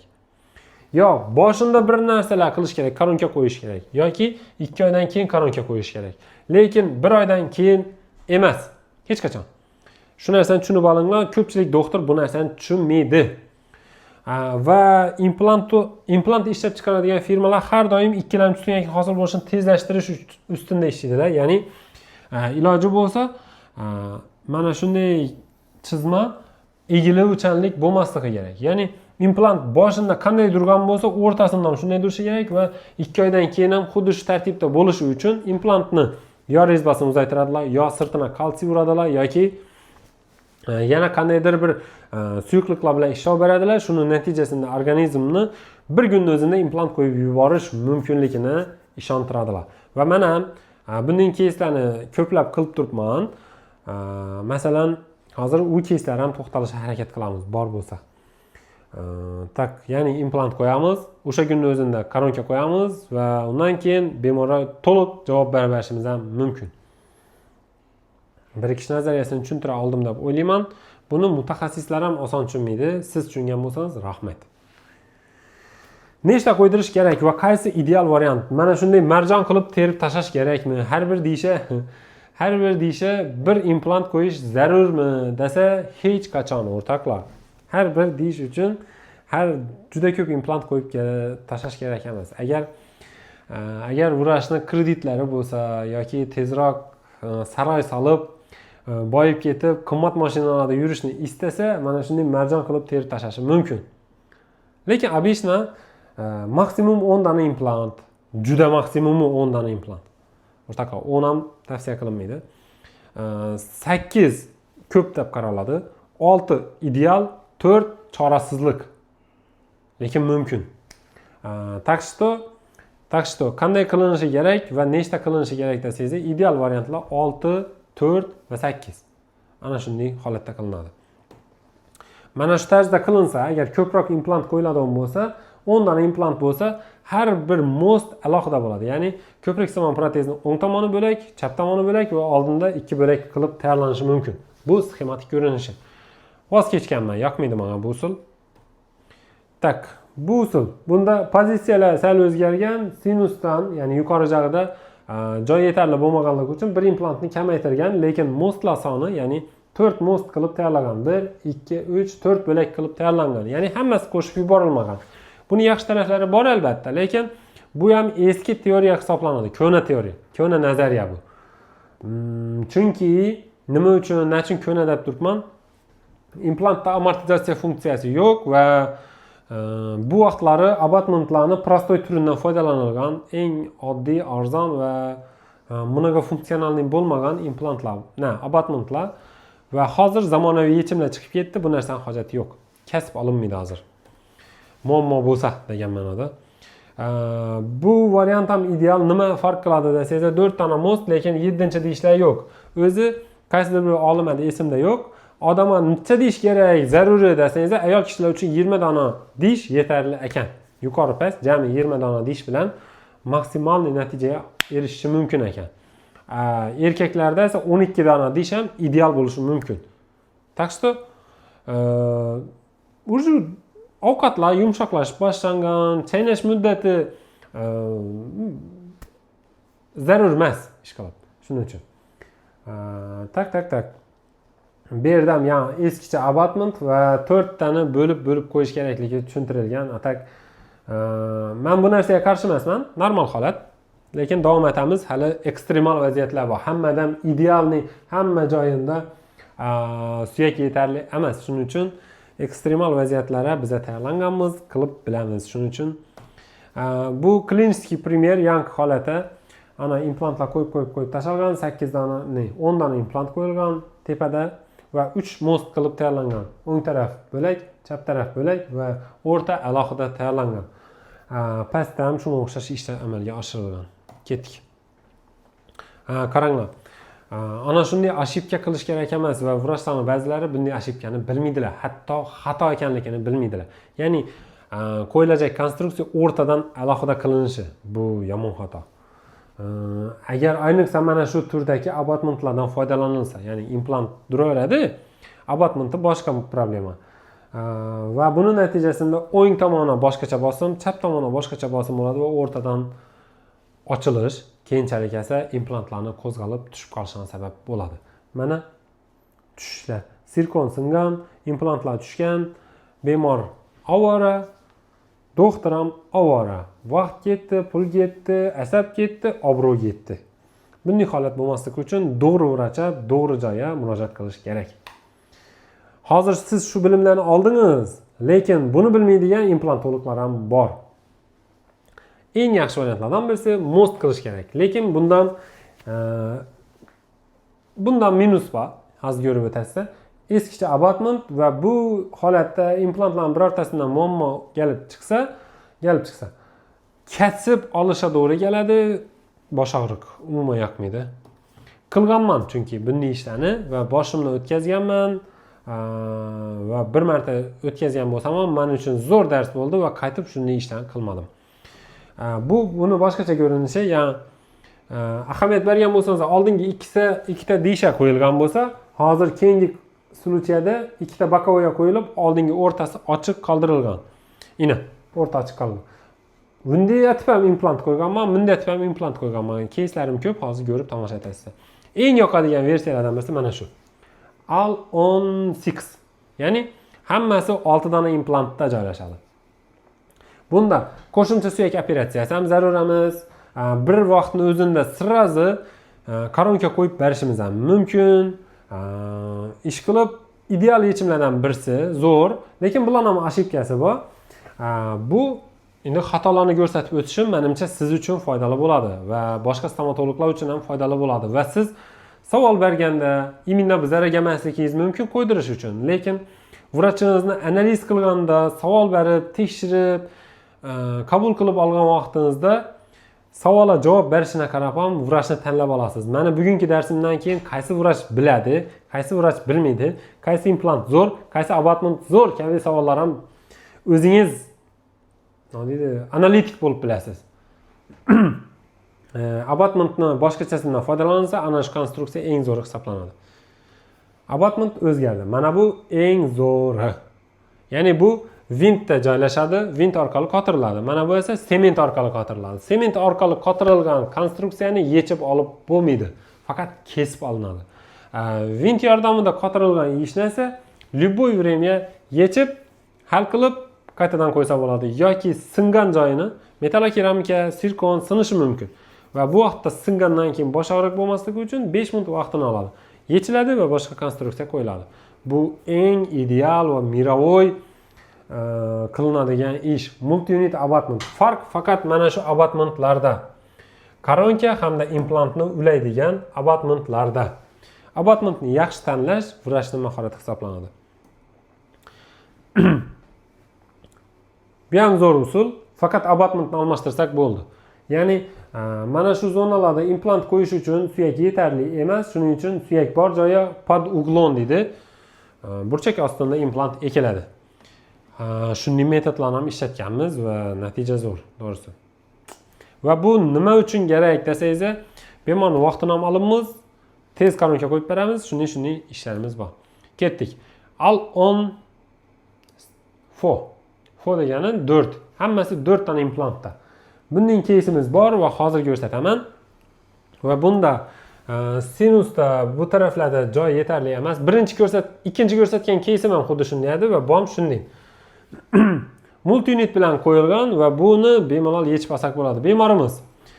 Bemorimiz 60 yoshdan yuqori erkak kishi va to'liq tishsizlik bilan bizlarga murojaat qildi. Biz rentgenlarini ko'rdik va yuqoriga 4 dona, pastga 4 dona implant qo'yib, metalokeramika konstruksiya tayyorlab berdik. Bu boshlang'ich holat, bundan keyingi o'rta holat, bu metalokeramikaning karkazlarining ko'rinishi va bundan keyin natija. Miliklar majburiy bo'ldi. Meni o'zim ham bunday konstruksiya ko'p ham yoqmaydi, lekin bemorimiz juda ham xursand bo'ldi. Doğrusu ko'p rahmat aytdilar, o'tsiv berdilar, xursand ekanligini bildirdilar va ba'zi joylarga borib rad javobini olib, tushganligini ham bildirdilar va bu bemorimizga birinchi bo'lib biza отказ berganman. Sababi operatsiya boshlagan kunimiz yurakida kasalligi bor ekan va davleniya 180, lekin o'zini yaxshi his qilayotgan edilar. Biz uni kardiologiyaga yubordik. 1-2 oy davolandilar, keyin keldilar va qo'yib berdik. Shoshilish kerak emas. Va qatnadilar, suyak o'stirdik, boshqa qildik. Taxminan 8 oyda natijaga erishdik va bemor xursand, zo'r xursand bo'ldi va natijani ko'rishingiz mumkin. Tak bemorimiz ja uzoqdan emas, yo antika yoki boshqacha bir boy xo'jalik emas. O'zimizning xalqning ichidan chiqqan inson, Yangiariq tumanidan, birinchi maymun shunday joydan oddiy xo'jalik. Hammani qo'lidan kelishi mumkin, shuni aytib berajakman. Balka qilib sirkon qilishimiz ham mumkin. O'zi implantning ustidan nechik dish qo'yiladi degan savol bor edi. Sirkon yoki metalokeramika qo'yiladi. Odatda metal ishlatmayman. Va ideal yechimlar oq dish hisoblanadi. Zamonning talabi ham shu. Ketdik. Kista bor vaqtida, ya'ni onkologik kista bo'lishi mumkin yoki xavfsiz o'sma bo'lishi mumkin. Bu vaqtda implant bilan teginish xato ish hisoblanadi va shuning uchun men o'zimdan ko'p uchramagan, lekin onkologik kasalligi bor bo'lgan bemorlardan onkologik markazdan qochib boshqa joylarga implant qo'ysa mumkin. Va bu narsani bilish uchun faqat 3D rentgenni yaxshi analiz qila oladigan yaxshi vrach bo'lishi kerak. Demak, yana aytaman, implant tanlanmaydi, klinika tanlanmaydi, faqat vrach tanlanadi. Endi klinika ham tanlanadi, vrach tanlanadi. Основной vrach, uni ustozi, mahorati shu narsaga qarab ishonchni berib topshirish kerak. Va mas'uliyat hammasi vrachda qoladi. Shu vaqtida shu ishni qilish to'g'ri hisoblanadi. Tak, ketdi. Pastki jag uchun ham har xil versiyalar taklif qilingan. Mana bu rentgenlar ko'rinishlari. Xo'p, bu yana bir ko'rinishi. Bu umuman xato ishlardan birisi. Ya'ni pastga 6 dona implant qo'yibdi, mayli, multiunit bilan qo'yibdi, mayli, lekin 2 dona konsul deydi. 2 donani osib qo'yish juda ham katta xato ish hisoblanadi va bu og'ir oqibatlar olib keladi. Yo konstruksiya sinadi, yo implant sinadi. To'g'ri ish qilish kerak va maksimum 15 mm uzoqlashtirish mumkin eng oxirgi implantdan. Tushuntira oldim deb o'ylayman. Tak. Abatmentning turlari haqida gap ketadi. Oldingi deyishadi. Juda ham tabiiy bo'lishini istasangiz, siz omma oldinda nutq so'zlaydigan yoki ekranga yaqin shaxs bo'ladigan bo'lsangiz, sizga sirkonoviy abatmentlar taklif qilinadi va bu abatmentlar tabiiy deyishni 100% takrorlaydi. Hatto tabiiy deyishdan chiroyli bo'lishi ham mumkin. Shunday vaqtida oq turdagi abatmentlardan foydalanamiz. Malyar tishi sohasida esa oddiy metal individual abatmentlardan foydalanish mumkin. Ketdik. Bu hammasi rasxod bilan bog'liq bo'lgan masalalar. Agar siz rasxoddan qochmay tabiiy narsaga ko'proq intilsangiz, hamma narsani qilib berish qo'limizdan keladi, Xudo xohlasa. Xo'p, syomli protez ham taqish mumkin hatto. Ya'ni implant qo'ydirib, mana shu ustuna protez taqtirishingiz ham mumkin. Bu majburiy holatlar bo'lsa qilinadi. Bunday ish ham qilib berganman va natijasi yaxshi bo'lgan. Lekin ko'p ham tavsiya qilmayman to'g'risi. Majburiy holatlardan birisi. Nima mumkin emas? Fiksatsiya uchun 2 dona implant qo'yib, ustuna protez qo'yish. Tavsiya qilinmagan, men ham qo'ymayman. 3 dona qo'yganman va natijasi yaxshi bo'lmaydi. Shuning uchun tavsiya qilmayman, lekin yo'qdan ko'ra yaxshi variant hisoblanadi. 3 dona variant. Chunki bu vaqtida o'rtadagi birinchi bo'lib tushadi. Bunga tushgan vaqtida nagruzka bunga tushadi. Bunga o'ng taraf bilan chaynaganda ham, chap taraf bilan chaynaganda ham o'rtadagi birinchi bo'lib uziladi. Keyin 2 dona implant baribir uziladi. Eng munosib variant burchak ostidan 4 dona qo'yish. Kliniskiy случайлар bor va manikinning vaziyat, biza qo'yib berganning vaziyat xuddi shu narsani biza oldin o'qiganman, keyin amalda bajarib ko'rganman. Xo'p, bu kliniskiy случай barcha deyishlar olib tashlangan va 8 dan 16 dona implant yoki 18 dona implant qo'yib, muammoga yechim qilingan va implantlar soni ko'proq bo'lishini ahamiyati va bor bo'lsa, yaxshi tomoni nimada? Sirazi shu kunning o'zida yoki 2-3 kun ichida временный koronka, ya'ni vaqtinchalik tish koronkalarini yasab bersa bo'ladi. Ana shu joylar uchun yaxshi. Kimlarga implant qo'ymaymiz? Biza implant shunchaki dish emas, bu organizmning bir qismidan aylanadigan tibbiy buyum, tibbiy jihoz hisoblanadi. U sizniki emas, bizaniki ham emas, lekin uni asrash ikkimizdan vazifamiz. Shuning uchun bee'tibor, intizomsiz insonlarni, tibbiyotga va vrachlarga nisbatan hurmatsizlik qiladigan insonlarni umuman biz implant qo'yishni istamaymiz. Va buning orqasida bizani obro'yimiz durganligi uchun ham og'izni o'zina qaramaydigan, gigiyenaga qaramaydigan shaxslarga implant qo'yib bermaymiz. Tartibsiz, mas'uliyatsiz, chekadigan, ichadigan, xohlagan ishini qiladigan insonlarga biz implant qo'yib bermaymiz.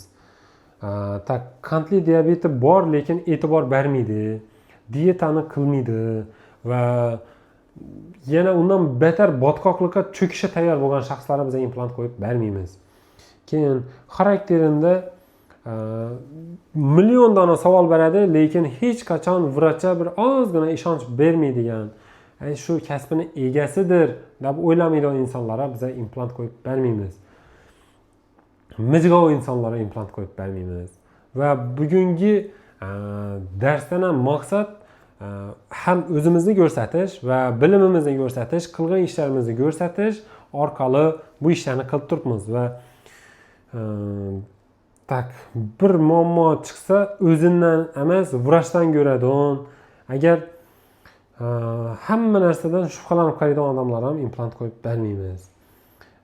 Bilimsiz insonlar ham qo'yib bermaymiz. Men YouTube'da blog yuritaman va implant nima, u qanday ishlaydi shu mavzuda juda ham ko'p ma'lumot berganman. Shu ma'lumot asosida yeganlari hammasi yaxshi natijaga erishganlar va tavsiya qilaman, mana shu YouTube blogimni boshqa videolarimdan ko'rib chiqinglar va o'zingiz xulosa qilasizlar. Xudo xohlasa, vrachlarimni aytganini qilsangiz, implantlaringiz umrbod ham xizmat qilishi mumkin. Qanday bo'ladi yaxshi bemor? Befarq bo'lmaydi, o'zini ham, doktorning vazifasini ham keyin har doim vrach bilan aloqada bo'ladi, tekshirinib turadi, 6 oyda ko'rinib turadi. Tushunchali va madaniyatli yondashadigan shaxslar bizga zarur va bular bilan hamkorlik qilishi, ular bilan uzoq muddatli hamkorlik qilishi va ularning yaqinlarini yordam berishi biz hamisha tayyormiz. Shunday bemorlar ideal hisoblanadi biz uchun.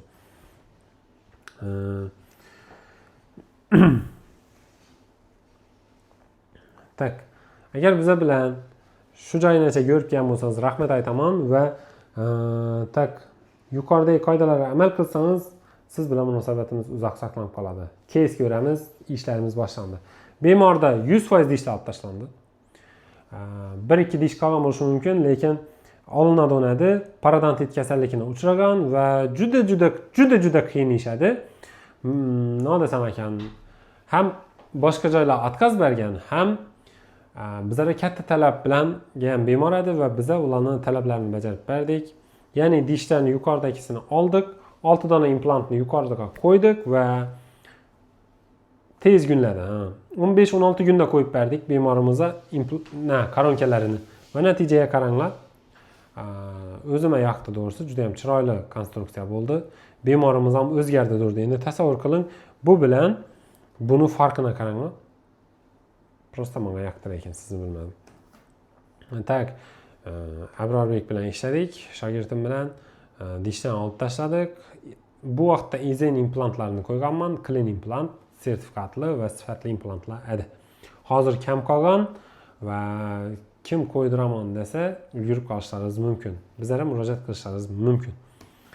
Tak, ketdik.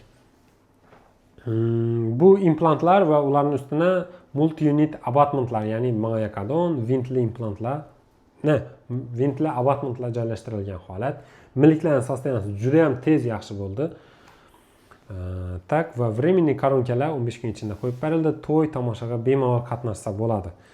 Pastki joydan 6 dona implant qo'yildi, lekin 2 dona implantini faqat ko'rinadigan qismini vaqtinchalik koronka qo'yib berildi. Chunki vaqtinchalik koronka ham rasxodli narsa hisoblanadi va faqat shunga to'lov qilindi. Orqadagi dishlarni esa olib udaleniya qilib keyin qo'yganimiz uchun ularga nagruzka, bosim berishni istamadim. Ya'ni bemorlarimiz xohlasak, xohlamasak vaqtincha koronka qo'ygandan keyin undan постоянный uchun foydalanishni boshlaydilar. Chaynaydilar, uzib oladilar va azob berganliklari uchun implantda noqulaylik paydo bo'lishini oldini olish maqsadida hammasini vaqtincha koronka qo'ymadim. Faqat kerakli qismlarga qo'ydik, estetika uchun. Natija ko'rganingizdek. Xo'p, keyingi bemor. Juda ham strashniy, ayanchli vaziyatda keldilar va mana shunday bo'lib, gulib, chiroyli bo'lib chiqib ketdilar. Metaloplastmassa konstruksiya juda ham chiroyli taxlandi. F-push konstruksiya bo'lishiga qaramasdan tabiiylikni juda chiroyli qilib chiqarib berdilar. Biz mana bu narsani qo'yganimiz uchun ko'rinadi, işte sun'iy milklari. Lekin bemor o'zi gulgan vaqtida hech qachon ko'rinmaydi. Lekin qanday chiroyli va qanday ideal chiqqan. Doğrusu o'zim juda ham xursand bo'lganman shu ishimdan va eski ishlarimizdan birisi bu. Mana bu lablarning munosabati va bu vaqtida kimdir bu insonni nodiyda deyishib qo'yilgan deb hisoblamasa kerak. Hamma havas qiladigan darajada chiroyli chiqdi doğrusu. İşimiz sifatli chiqqanidan asosiy sabablaridan birisi bemor tartibli, uzoq muddat kutib bildilar. O'zgarishlar mana maksimal gulgandan keyin, o'rtacha gulgandan keyin bunday holatlarda rasm olish to'g'ri ish hisoblanadi. Bu ham stomatologiyaning bir qismi aylanib ketdi hozir rasmga tushirish. Tak, bu shefni hozir boshlang'ich holatini ko'rsangiz qo'rqib ketasiz. Bu qaysidir bir qaysidir bir chet el filmlarda aktyorni eslatdilar menga, to'g'risi. Baho berasiz ishi. Boshlang'ich holat mana. Juda ham strashniy edi, qo'rqinchli edi va holatlar yomon edi, lekin qo'ldan kelgancha qildik va настроение va qaysi bir insonni murojaat qilib, qaysi bir inson bilan uzoqroq vaqt gaplashishni istaysiz? Savol sizga.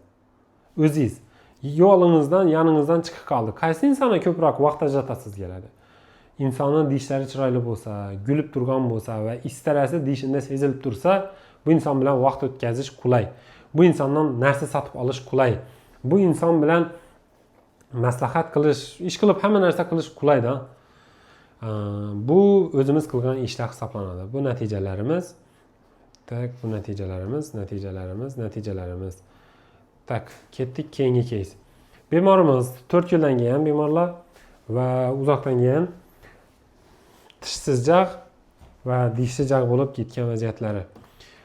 Bemorimizni chap tomonida, endi rasmda tasvirga tushgan, chap tomonida o'zining dishlari bor edi va ularning ustini o'zimiz konstruksiya tayyorlab berdik. O'ng tomonida esa bu pastki jag'i. Pastki jag'inda tak 5 dona implant qo'yildi.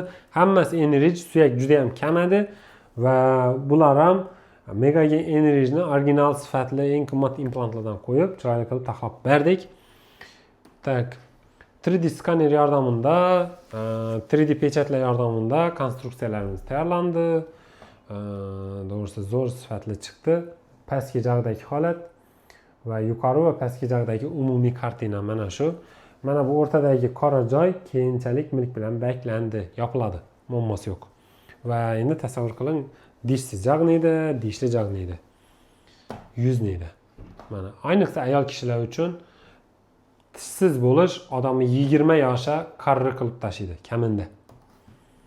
Ketdik. Keyingi case. Bu bemorimiz Yangibozor tumanidan dishlarni olganlardan doy boring 4 oydan keyin implant qo'yamiz sizga deganlar va bizlarga murojaat qildi. Men 4 oy dishsiz yurmayman dedi va biza maksimalni dish olingan joy emas, boshqa joylarga implantlarni qo'ydik va sifatli implant qo'yildi. Bemor ham fokusi yaxshi edi.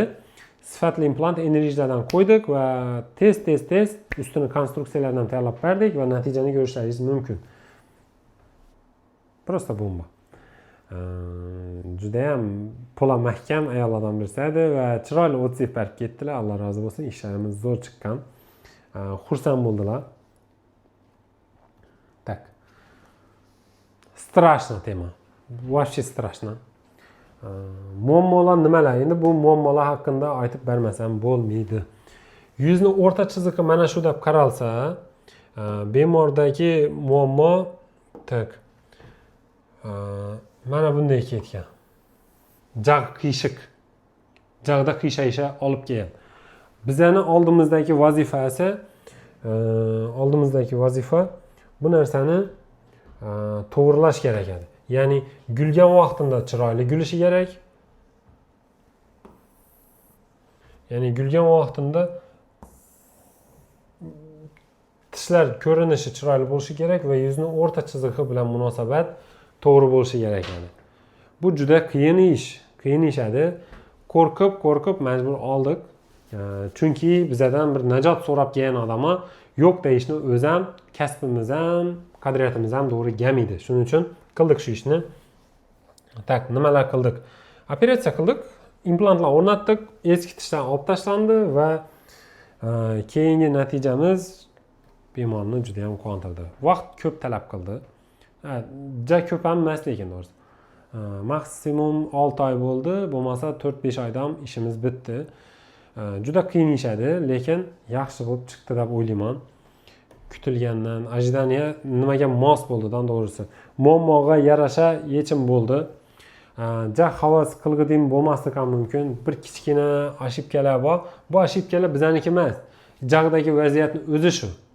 Ya'ni bemor 16-15 yoshidan boshlab jag' kattalashib boshlagan, yuqori jag'dagi tishlar kichkina bo'lgan va bizda jag'da joy yo'q chiroyli qilib shakllantirish uchun. Majbur shu holatga olib keldik va bu natija bemorimizni quvontirdi. Tak, yana nima deyishim mumkin.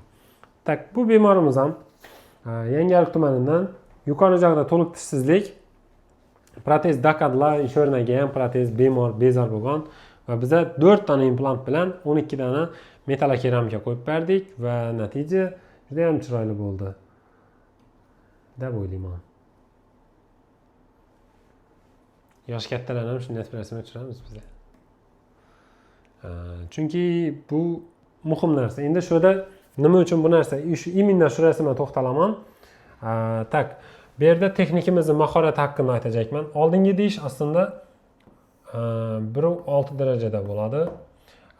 Bu dish esa 1 deb qaraladi. Ya'ni shu dishga nisbatan 1,5 barobar katta bo'lishi kerak. Klikni ko'rinadigan qismi esa 1.4 bo'lishi kerak bo'ladi. Bundan sal katta. O'zi aslında 1.6 bo'ladi, lekin ko'rinadigan qismi 1.4 bo'lib boradi. Agar yonboshdan qarasak chiroyli bo'ladi. Va yana eng muhimi, bokovoy tish bu tishlardan sal kalta bo'lib joylashishi kerak. Mana shu tarzda. Bu matematikalar hisoblanadi dishlardagi va bu narsani ham chiroyli qilib amalga oshirib berdik. Xudo xohlasa. Bemorimiz bizdan mamnun. Agar kimda muammo bo'lsa, shuning muammolarini ham yechib beramiz. Keyingi bemor. Bu bemor umuman rasmga tushirma, umuman meni gaplatma, umuman ishingni qilu, boshqa narsa qilma degan bemorlardan birisi edi. Lekin qiyin ish bo'lgani uchun keyslarni saqlab olganmiz. Bemorimiz Beruniy tumanidan murojaat qilgan va ishlari shunday bo'lib chiqqan. 4 dona implant bilan metalokeramika tayyorlab berganmiz. Adashmasam 12 dona edi. Tak, keyingi keys. Bu keys aslında videoni qo'yib berishning ilojisi yo'q ekan deydi. Qo'yib bo'lmaydi. Shuning uchun hozir tak zo'r ko'rinar ekan. Ana shunday shaklda doğrusu juda ham chiroyli chiqqan ish. Endi umuman tishsiz joyda tasavvur qiling, shunday dish bo'lishi 5 dona implant qo'ygan ekanmiz. Shunday dish bo'lishi yaxshi holat hisoblanadi. Keyingi ish. Bom video edi. Mana shuni qo'yilgani. O'zlari rangni yorqinroqidan tanladilar va yorug'lik bilan yanada yaxshiroq bo'lib ko'rinib turibdi. Yaxshi ish chiqdi. Ustozimiz pasindagi dishlar ham implant. Doğrusu pasindagilarni 2-3 yil oldin qo'yganman. Va yana sizlarga yana bir misol, nima uchun inson pasina qo'ydirgandan keyin og'riqli yo zararli yoki boshqa narsa bo'lsa, nima uchun yuqorisini qo'ydirish uchun keladi. Demak, unday emas. Undan tashqari pastda onkologik kasallik bor edi. Ya'ni o'smalari bor pasinda va biz o'sma bor zonaga implant qo'ymadik. Va kontrol ostindalar, galib ko'rinib turadilar va o'smalari kattalashmagan, o'zgarmagan. Va ularni umuman bezovta qilmaydi. Shunday ham bo'lishi mumkin. Keyingi keys, bu eski keysim, boshdagi keyslardan birisi. Metal konstruksiyalar yechib tashlandi. Oldingi dishlarda yo'q edi. Bu yerga implant qo'yildi 2 dona va bular 2 donasi implantning ustida bu tabiiy dishdan o'zina qo'yilgan koronkalar hisoblanadi. Hammasi sirkoniy dioksid. Xiva tumanidan murojaat qilgan bemorimiz. Urganchlar yo'qmi deb o'tirmanglar, urganchdan ham ko'p. Tak. Darsimiz tugadi. Xudoga shukr. Ovozimda ovoz qolmadi, tushungan bo'lsangiz kerak. Va hozir 50% lik chegirma olishni istaganlar tak shu joyda hammani raqami bor, bilasizda, hammangizda raqam berilgan, kimdir 01 bo'lishi mumkin, kimdir 0250 bo'lishi mumkin. Random orqali tanlov e'lon qilamiz va ungacha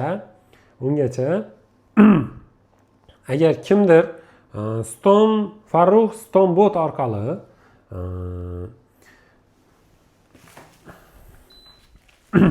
Farruh Stonebot orqali nomer olmagan bo'lsa, nomer olishlaringizni so'raymiz. Ya'ni yoshingizni va ismingizni yozsangiz nomer beriladi. Va nomer orqali randomda biza aniqlab videosini qo'yib beramiz shu joyda va birozdan keyin davom ettiriladi bu narsa. Tak va agar buni ekranda chiqarib berishni eplay olmasak, rozi bo'lasizlar 5 ta insonni tak raqamlarini taqdim qilamiz va shu insonlarni nima qilamiz?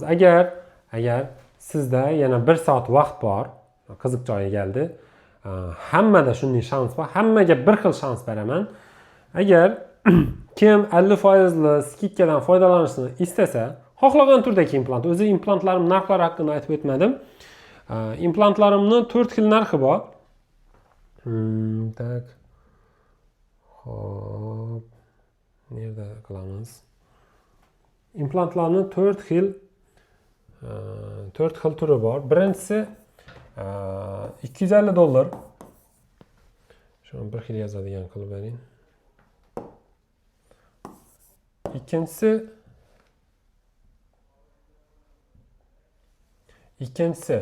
tak $300 kalsiy boshlanadi va mana shuni ertaga o'ynaymiz. Xo'p, kalsiyli implant hisoblanadi. Uchinchisi tak $350. Tak $350lik implantimiz Megagen Any1 hisoblanadi.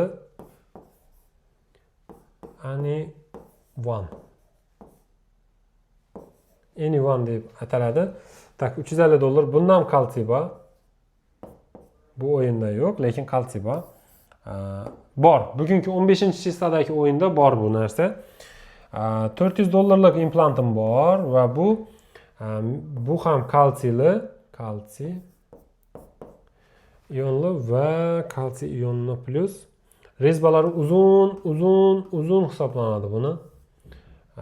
Buni rezbalari kaltaroq hisoblanadi, buniki undan ham kalta hisoblanadi. Bunda kalsiy yo'q. No kalsiy. Kalsiysi yo'q hisoblanadi. Ana shu turdagi implantlarim bor va любой birsini, xohlagan birsini 50% skidka bilan kim olishni istasa, hozir Telegram kanalimizga video kelib tushadi. Video ham kelib tushadi. Hozir borgan bo'lsa kerak sizga уже. To'lov uchun karta yoki ma'lumot borib tushadi. Shuni to'lov qilasiz. Ya'ni 500 ming so'm просто tak avans kim tashasa, 500 ming so'm avansni hozir yoki bugun 2 soat, 3 soatning ichida kimdir 500 ming so'm pul tashasa, xohlagan turdagi implantdan xohlaganchadayin yo'q, xohlagancha emas. Maksimum 4 tanani 50% skidka bilan olishingiz mumkin. Ya'ni agar bundan qo'ydiraman desangiz $125 bu imkoniyat sizda.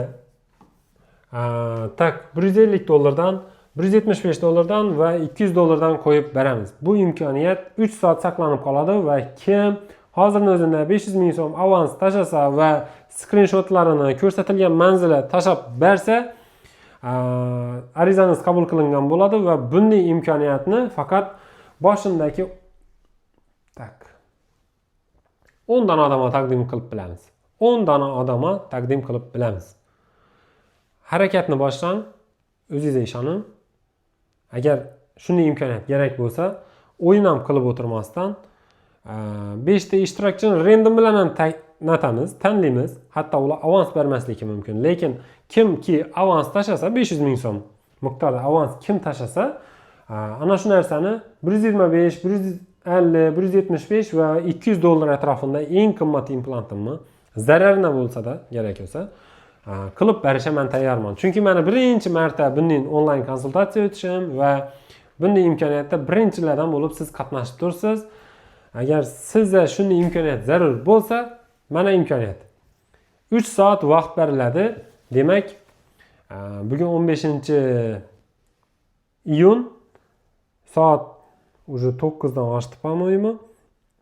3 soat vaqt degani kechqurun soat 1 gacha. Ya'ni 16-chisla kuni soat 1 gacha ulgurib qolishlaringiz so'raladi. Kanaldan bu ma'lumotlar olib tashlanadi keyin. Shuning uchun ulgurib qoling. Salomat bo'ling. Skrinshotlarni обязательно tashab qo'yish yodingizdan chiqmasin. Ketdi. Hammaga diqqat e'tibor uchun rahmat. Randomda chiqqan insonlarga shunchaki ham sovg'a qilamiz. 5 dona 50%lik chegirmani. Fikrlaringizni kommentariyada yozib qoldiring.